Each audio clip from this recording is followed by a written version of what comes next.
Pop culture fans in general love to come up with theories about their favorite cinematic and television offerings, but arguably none more so than superhero fans. Superhero fans are always discussing their thoughts online, and sometimes their ideas end up coming true. In this video, we'll take you through some Marvel fan theories that ended up becoming a reality. Don't forget to hit that subscribe button. It's the best way of keeping up to date with all of Screen Rant's great new videos. How much longer do you think we'll be here?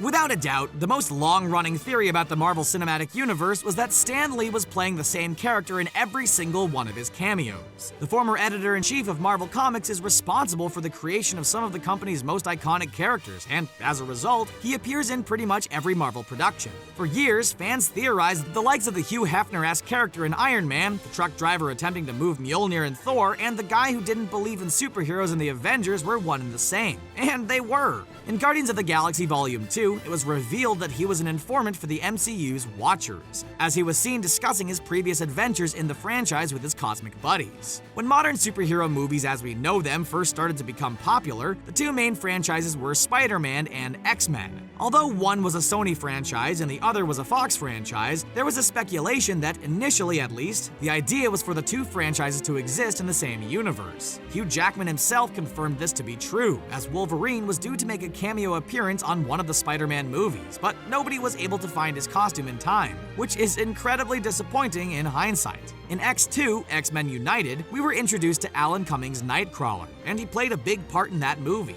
But he didn't return for X-Men The Last Stand, and fans started wondering why. One theory was that his peaceful nature had caused him to retire from all superhero activity, a fact that was confirmed in X-Men The Official Game, when his post-X2 exploits were discussed and his decision to abandon anything that involved violence was mentioned. In X-Men The Last Stand, Professor Charles Xavier was killed when Jean Grey, in her Phoenix persona, completely atomized him. In the movie's post-credit scene, however, his voice was heard. Hello, Moira. And he'd seemingly transferred his mind into another person's body, and fans theorized that he had moved his mind into the body of his twin brother. This was confirmed in the movie's DVD commentary, and he would later reappear in the franchise in a body identical to his own, further confirming the original theory.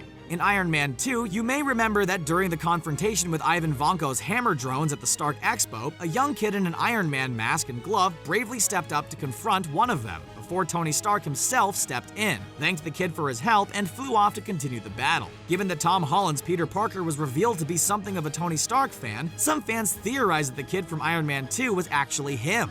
The ages matched, and Parker seemed like the kind of fearless kid who would do that. As it turns out, Tom Holland has confirmed that to be the case, which is really quite cool. All right, skedaddle there. Thank you, young Mr. Stark. buck. Thank you. Yeah, thank you. Laura Haddock, who plays Peter Quill's mother, Meredith, in the Guardians of the Galaxy movies, also appeared in Captain America: The First Avenger, asking Steve Rogers for his autograph, prompting some fans to theorize that both characters were related. Director James Gunn later tweeted that the autograph hunter was Peter's grandmother, Meredith's mother, and although he also said he made that up on the spot, it doesn't make it any less true. Whatever James Gunn says goes. When the first Avengers movie was released, it was widely believed that Loki's scepter was powered by the Tesseract, the Space Stone, not least because Nick Fury said as much in the movie. However, it was used to mind control people, which led fans to believe it was actually powered by the Mind Stone. As it turned out, in Avengers Age of Ultron, it was confirmed that the Mind Stone was indeed inside Loki's scepter, and it would be later used to bring the Vision to life in that same movie. In the early trailers for the first Avengers movie, Loki was seen smirking at Bruce Banner after being captured by S.H.I.E.L.D. and the titular team. This led fans to theorize that it was all part of his plan, and that he intended to get captured, and that turned out to be true. The God of Mischief needed to be close to the team in order to unleash the Hulk, and as it turned out, that's exactly what happened, with Thor having to duke it out with the big green guy on board the helicarrier. We are not your enemies, Banner. Iron Man 3 garnered a mixed reception from fans due to its odd presentation of the Mandarin. First of all, it was revealed that the character Ben Kingsley portrayed was actually a drunken actor. Then it was revealed that the real Mandarin was actually Aldrich Killian, but fans weren't convinced. They theorized that the Mandarin more recognizable from the comics was still out there, and that was confirmed to be true in the Marvel one-shot movie All Hail the King. It remains to be seen if he'll ever actually appear in the MCU, however. In the Rogue cut of X-Men Days of Future Past, Rogue's powers were an integral part of the story, which was strange given that the character had supposedly taken the mutant cure in X-Men The Last Stand.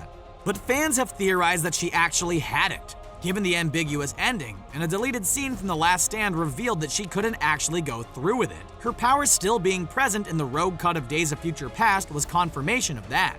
When Marvel's Agents of S.H.I.E.L.D. first aired on our televisions, the focus of the show was definitely on the resurrected Phil Coulson, but a number of new characters soon became incredibly popular as well. Chloe Bennett's Skye is a prime example, and fans quickly theorized who she really was. When her father was revealed to be Mr. Hyde, the fans realized he was the father of Daisy Johnson, aka Quake in the comics, and that is indeed who she turned out to be, and she's now one of the most powerful characters in the MCU. A different kind of theory now, but one that definitely came true. When the cast of 2015's Fantastic Four reboot was confirmed, fans theorized that it wasn't going to work. Reasons varied from the main quartet being too young, too bland, and lacking screen presence, and while some of these suggestions may be a little harsh, the fact is the movie didn't work at all. So all those fans' theories were actually completely correct, and this was all before a trailer was even released. At the end of Avengers Age of Ultron, the Hulk took to a Quinjet, turned off all means of communication, and headed off to parts unknown. Fans immediately theorized that this was leading to a Planet Hulk story arc, with the Quinjet taking the big green guy into space. Although there wasn't exactly a whole arc devoted to it, the Planet Hulk storyline was partially adapted as a subplot in Thor Ragnarok when the God of Thunder found the Hulk fighting gladiatorial battles on the planet Sakaar. When Misty Knight first appeared in the opening season of Luke Cage, fans theorized that it wouldn't be long before she got her bionic arm from the comics. Towards the end of the first season of The Defenders, she did indeed have one of her arms cut off. Thanks to the release of some press shots for Luke Cage's second season, we now know these theories about her bionic arm will be coming true. In the post-credit scene of X-Men Days of Future Past, fans were introduced briefly to En-Sabah Nur, the mutant who would go on to become Apocalypse. In the background of that scene, 4 individuals on horses could be seen, which led fans to theorize that he'd turned some of the X-Men franchise's most popular characters into his 4 horsemen in his first major appearance. Sure enough, 2 years later, in X-Men Apocalypse, he recruited Magneto, Storm, Psylocke, and Angel to be his horsemen, giving them increased levels of power in order to serve him. Leading up to the Doctor Strange movie, only 4 Infinity Stones were accounted for in the MCU. This led fans to theorize that the Time Stone, or at least one of the 2 remaining stones, would appear in the Sorcerer Supreme's movie, especially given the movie's magic theme and the psychedelic tone of the trailers. Those fans were, of course, correct, as it was revealed that the iconic Eye of Agamotto from the comics housed the MCU version of the stone, and it ended up being instrumental in Doctor Strange defeating Dormammu in the movie's thrilling climactic battle. Dormammu, I've come to bargain.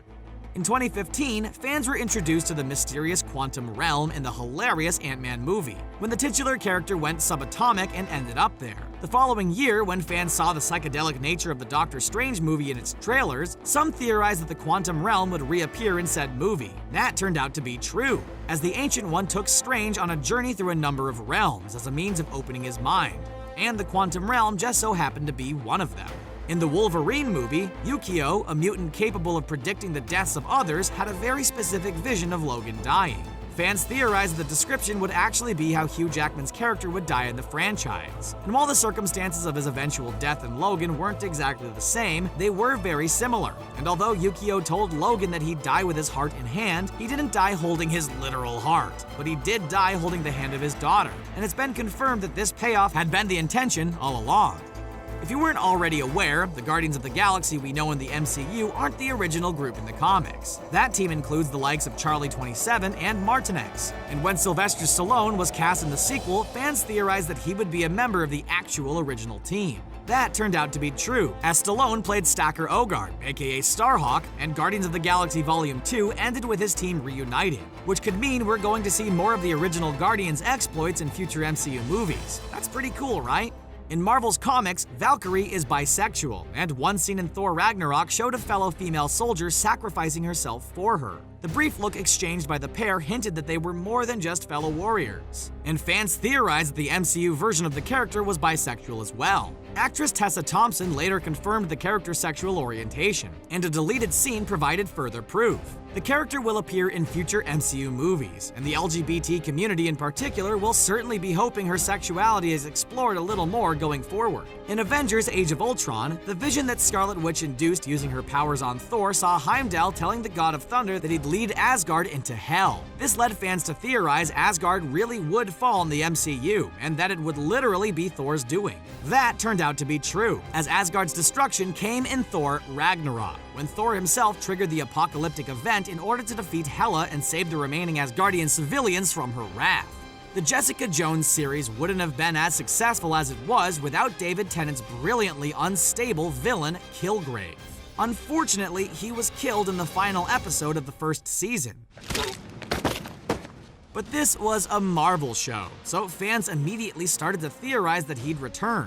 Such a popular character would surely make a comeback, and set photos quickly confirmed that would happen in Season 2, although he did only end up appearing in Jessica's hallucinations. The trailers for Avengers Infinity War confirmed the return of the Hulkbuster armor, which was last seen in Avengers Age of Ultron. But Tony Stark was in the trailers wearing his new nanotech armor, so fans began to theorize who was wearing the Hulkbuster. Bruce Banner, the man it was designed to fight against, was the popular theory, and that was confirmed when the movie came out, as the Hulk's refusal to re-emerge after taking a beating at the hands of Thanos forced Banner to look for an alternative way to fight. Captain America: The First Avenger saw Steve Rogers going up against Johann Schmidt, who is otherwise known as the Red Skull. At the end of the movie, Red Skull attempted to handle the Tesseract, or the Space Stone as it's now known, and appeared to be killed. However, countless fans theorized that he wasn't really dead, and that he'd actually been transported across the cosmos. In Avengers Infinity War, that was revealed to be true, when Red Skull appeared on the planet Vormir as the Keeper of the Soul Stone, informing Thanos of what he had to do to obtain it. Before the Soul Stone's location was revealed in Avengers Infinity War, MCU fans had all kinds of theories regarding where it might be. In Wakanda, in the possession of Heimdall, or maybe it was the Eternal Flame, for example. But some fans simply theorized that we hadn't seen the last Infinity Stone yet. Those fans turned out to be correct, as its location was revealed to be the barren planet Vormir, which hadn't yet been explored in the MCU, where it was being guarded by the aforementioned Red Skull. Sometimes patience is the key to victory. Sometimes it leads to very little. And that's the end of our video. Did you enjoy it? Can you recall any other Marvel fan theories that ended up coming true? Which other fan theories do you think will end up coming true in the future? Let us know your thoughts in the comments section below, and don't forget to like, share, and subscribe to Screen Rant for more great videos like this one. Catch you later, guys.